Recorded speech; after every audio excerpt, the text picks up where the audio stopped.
Shalom, shalom, frères et sœurs, famille du Café Prophétique.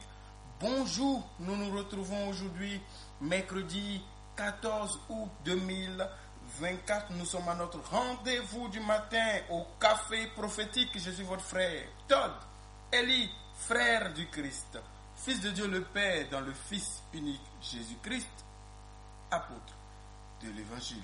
Mettons-nous en présence du Seigneur et adorons son saint nom.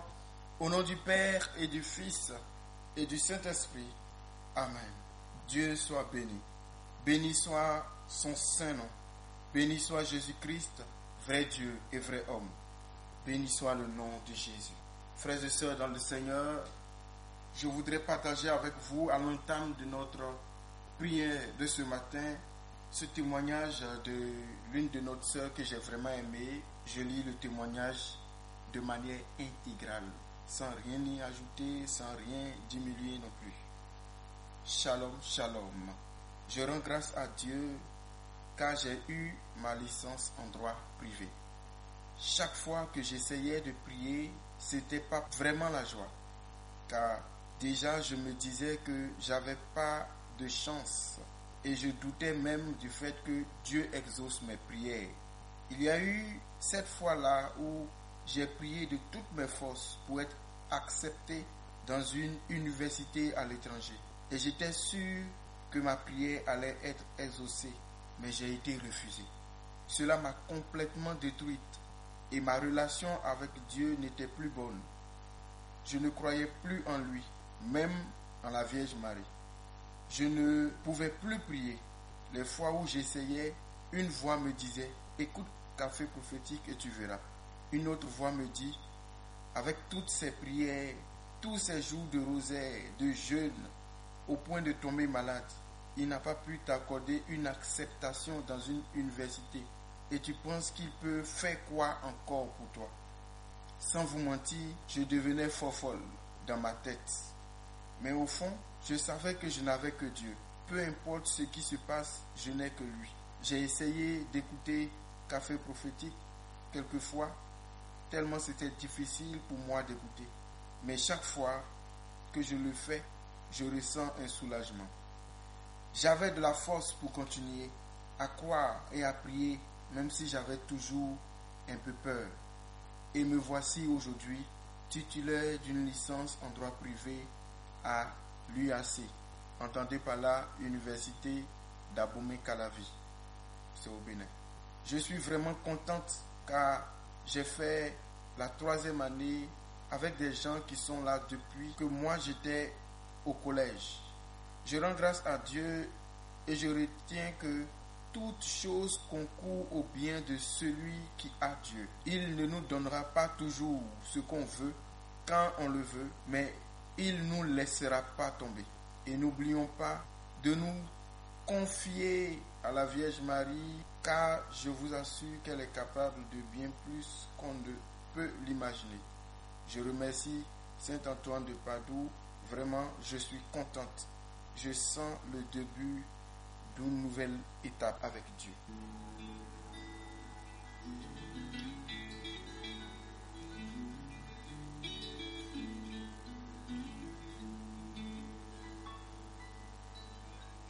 Quels que soient tes revers, même si tout va de travers, et si tout semble être à l'envers, prends courage, persévère.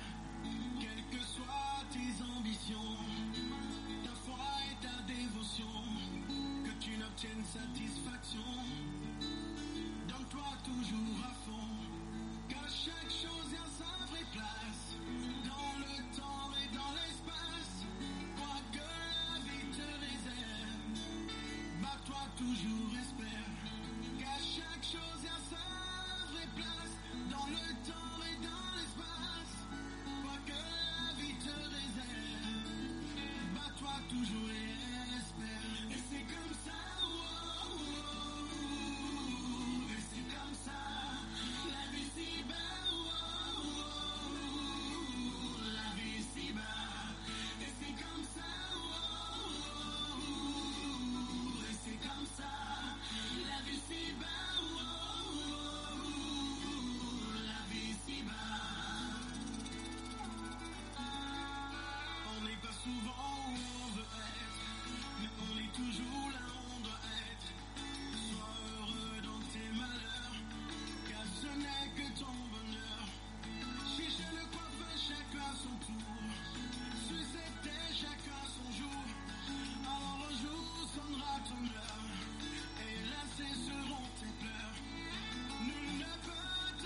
La Bible dit dans le psaume 34, dans d'autres versions c'est le psaume 33, à partir du verset 14 au verset 20.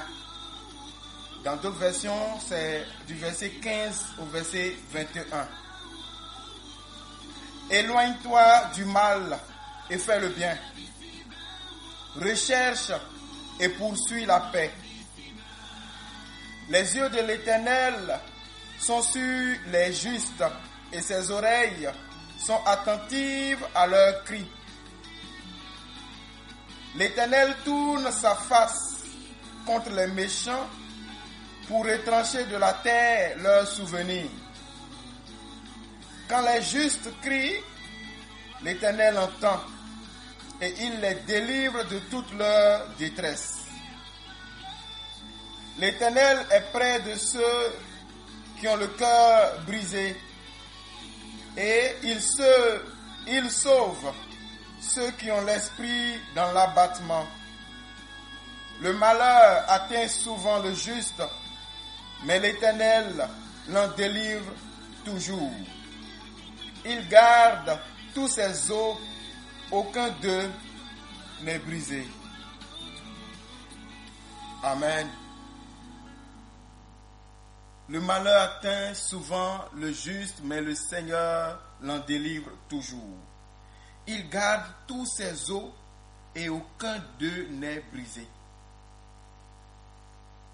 L'Éternel entend lorsqu'un juste crie et Dieu délivre les justes de toute leur détresse.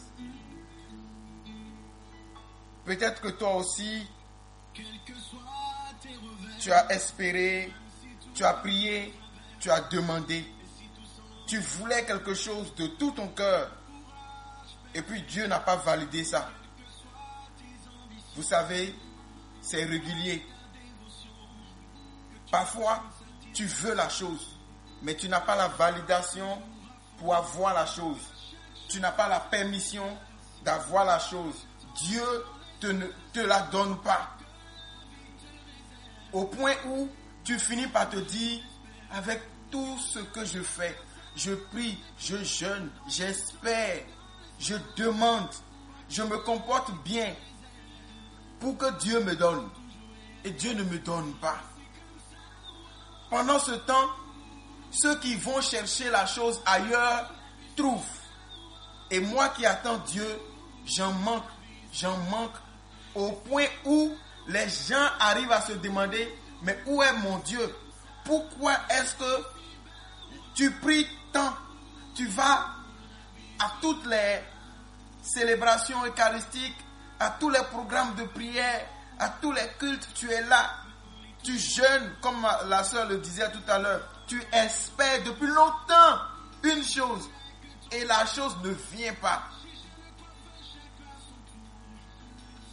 Mais d'autres personnes sortent de Dieu et vont chercher ailleurs et ils obtiennent rapidement. Parfois même, dans ton innocence, tu te retrouves accusé et accusé à tort par des méchants. Toi le juste, toi la juste, tu subis leur méchanceté avec la validation de ceux qui devaient être juges, témoins, sages, défenseurs des faibles et des pauvres. Tu prends les coups. Tu te demandes où est ton Dieu. Tu travailles. D'autres personnes sont promues, pas toi. Mais où sont les résultats, les fruits de tes efforts? Mais où est ton Dieu? Tu as pourtant mis la graine en terre. Pourquoi est-ce que Dieu ne fait pas descendre la pluie pour que ta semence puisse germer, grandir, porter son fruit, pour qu'enfin tu puisses en jouir? À un moment donné, il peut arriver qu'on se pose la légitime question de savoir, est-ce que Dieu m'aime? Pourquoi mon cas est si difficile?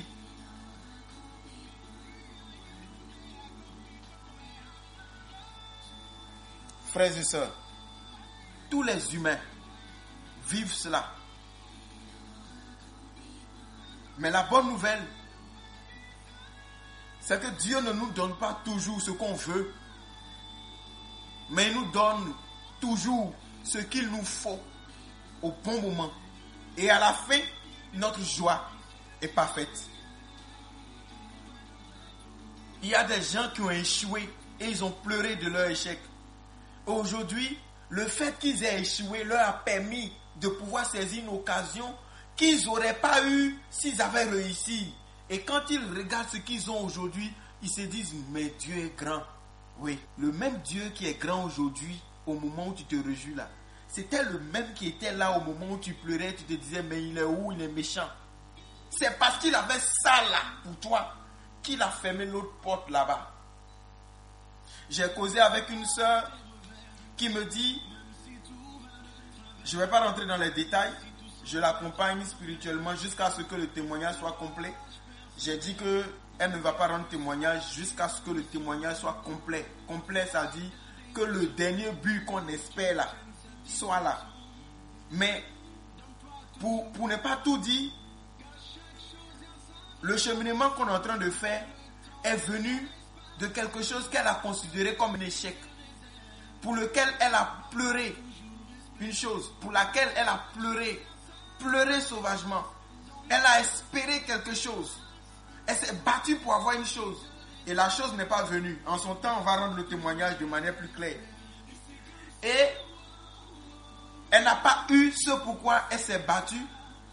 Et ce qu'elle réussissait à faire normalement et facilement, au moment où elle devait le faire, elle a été fragile, elle n'a pas pu faire comme il fallait. Elle est tombée malade, beaucoup de choses. Elle n'a pas pu.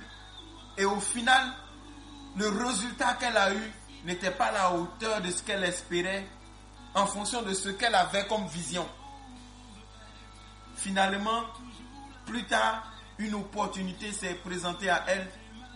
Et on dit, pour cette opportunité-là, on veut ceux qui n'ont pas pu avoir tel, et qui sont en dessous de tel. C'est eux qu'on veut.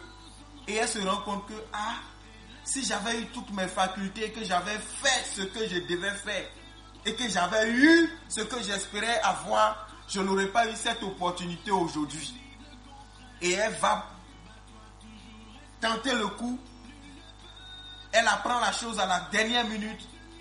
Elle va déposer la chose au moment où c'est clôturé.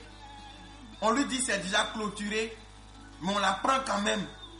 Et au final, c'est elle seule qui est retenue. On n'a pas encore fini. Nous sommes encore en route. Je ne rentre pas dans les détails. Bientôt, le témoignage sera total. On va rentrer dans les détails. Frère, elle rit aujourd'hui. Elle est en train de rire. Et avec la grâce de Dieu, elle rira encore plus.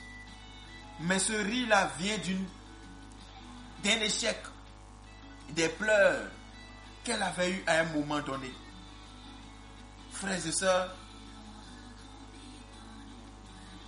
espérons, gardons la foi, n'abandonnons pas, croyons toujours que Dieu nous aime et que Dieu prévoit toujours le meilleur pour nous. Même quand tu tombes pour une bonne raison.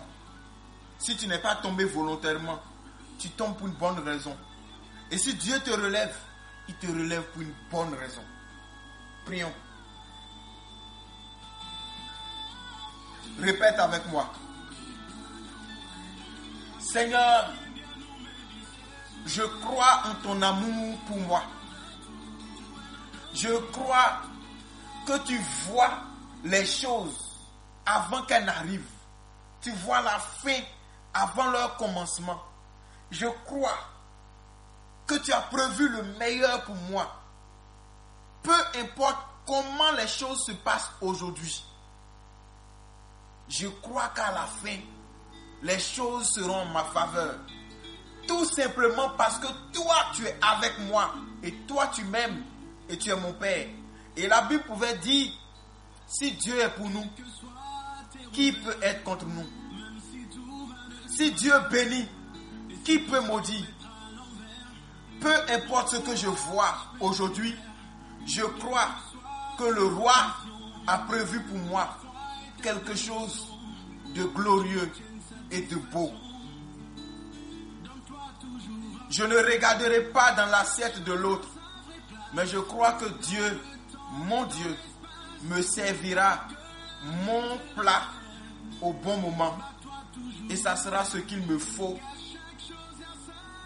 au nom de Jésus. Seigneur, je te présente ma vie. Mets chaque chose à sa place. Mets chaque chose à sa place. Et apporte le bonheur que tu as prévu pour moi. Peu importe les incertitudes d'aujourd'hui.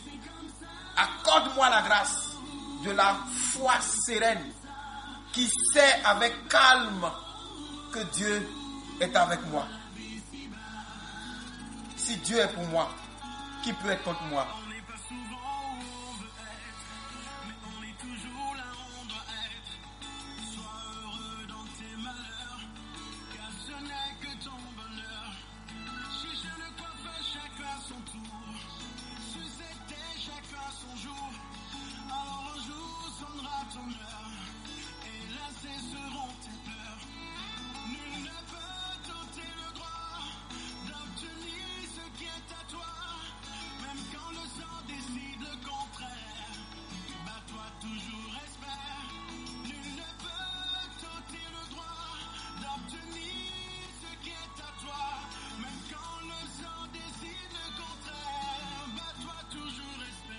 La vie, ce n'est pas une course. Ce n'est pas une compétition. Ce n'est pas qui va arriver en première position. C'est arriver là où Dieu veut que tu arrives. Là où tu dois arriver. Nous ne sommes en compétition avec personne. Ne regarde pas ceux qui ont déjà eu ce qu'ils doivent avoir pour te décourager, pour déprimer et pour abandonner la foi. Dis-toi que pour moi arrive. Répète avec moi. Mon temps arrive. Ma saison arrive. La faveur de Dieu arrive pour moi. Dieu prévoit quelque chose de bon pour moi. Et en son temps, je chanterai et je danserai à la gloire de mon Dieu. Mes lames de pleurs, de douleur se transformeront en lames de joie et de bonheur. À Dieu soit la gloire, sur la terre comme dans le ciel, dans ma vie comme dans celle du Christ, dans ma vie aujourd'hui et toujours. Amen. Que Dieu vous bénisse, frères et sœurs. Café prophétique de ce matin, nous nous arrêtons là. Je vous souhaite une excellente journée. Je suis votre frère Todd Eli, heureux d'être le canal par lequel Dieu vous parle, heureux d'être le canal par lequel Dieu vous bénit. À ce soir. Au nom du Père et du Fils et du Saint-Esprit. Amen.